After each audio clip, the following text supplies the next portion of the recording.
Here with Luke Griffith, fresh off the mat, big win over Victor Hugo.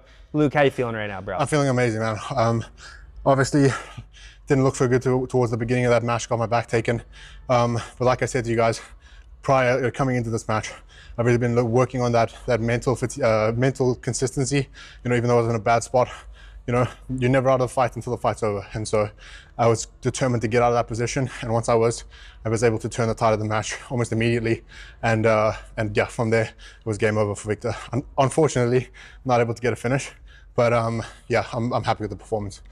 It was an awesome performance, man. It was. It kind of looked like you got tested in a very similar way to ADCC. Yes. And were able to pass the test. Exactly. That's got to feel very gratifying. Absolutely, absolutely, yeah. You know, obviously, like I spoke about after the match, I believe that, you know, obviously not taking anything away from Felipe, is a phenomenal grappler, but up until that point in the match, I was dominating, you know, and due to that tactical or mental lapse, I lost the match, and that didn't happen this time, and I don't plan on that happening again. So I'm happy.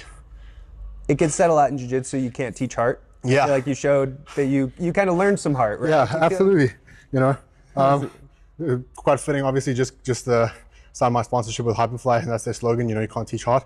And I definitely don't think I learned heart. You know, it's something I've had before. If you look at some of my previous performances, like 2022 ADCC against Yuri Simoes, that was a tough fight. But I think something that you also, it's like any other skill where you have to continue to work on and sharpen it, you know? And sometimes I feel like, well, at least in my case, maybe I felt like I'd reached that point and stopped kind of focusing on that in training. And then that skill kind of fades away a little bit, you know? So I've had to retrain myself just to keep that at the forefront of my mind during my training and competition. And I think that made a big difference. Was there one moment that you remember in the match where you remember feeling like, okay, the tide has turned, yeah, things are going my way? Yeah, absolutely. Once I got out of his back control and stood up, he was taking deep breaths. And like, I was tired, but I still felt really good. Try to focus on kind of building my pace throughout the match. Obviously, with him taking my back, I kind of had to adjust that a little bit to actually escape that position. But even still, once I feel like I got out of that position, he'd still expended more energy than I had trying to hold that position while I was trying to escape. And once I got up out of there, like mentally, I could see he didn't want to be there anymore. So it was good. Awesome, man. So this year, we're going to need a new heavyweight champion. We talked about it a lot. Yeah, absolutely. I mean, I'm ready for it. Obviously, see what happens with this match now with Nicky and Kainan. Obviously, I've had the match with Kainan already, beat him. So I'll be happy to do that again. Obviously, he double golded at ACC. I came silver. So if I can beat him, that kind of, you know, helps kind of put the salt in that, will take the salt out of that wound from ADCC. And then obviously, if Nicky Rod wins, I love that match again. He beat me in, was 22 or 2021 EBI tournament. So a while ago, both of us have evolved since then.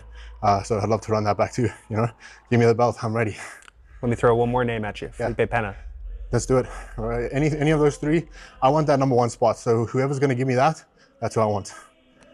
How good did it feel coming in here? You know, you're Austin heavyweight, Victor's an Austin heavyweight. Yeah. You kind of, you know, stake the claim a little bit, right? Sure. Does it kind of feel like? Yeah, it feels good, man. And obviously I had like a little bit of an emotional outburst after that match because, I mean, not that I ever take anything personally, but there's a lot of, I don't know if it's just because there's a lot of Brazilians in Austin, like, you know, he knows a lot of people. But man, when this match was announced, the amount of DMs I got from Victor Hugo fans saying that he was going to smash me and that I'm trash, I was like, okay, like whatever, we'll see till the match happens. And for me to be able to prove everyone wrong, just prove them wrong and also prove myself right. You know, like I believe in myself to be the best in the world, and I'm not going to stop until everybody knows that. Pretty incredible. Luke, before we get out of here, anything else on your mind or anything else you want to say? Yeah, just thank you to everyone who did support me. You know, obviously my family back home in South Africa, I love you guys, and you know, without them, I wouldn't be in the position that I am today. Sacrificed a lot for me to be here.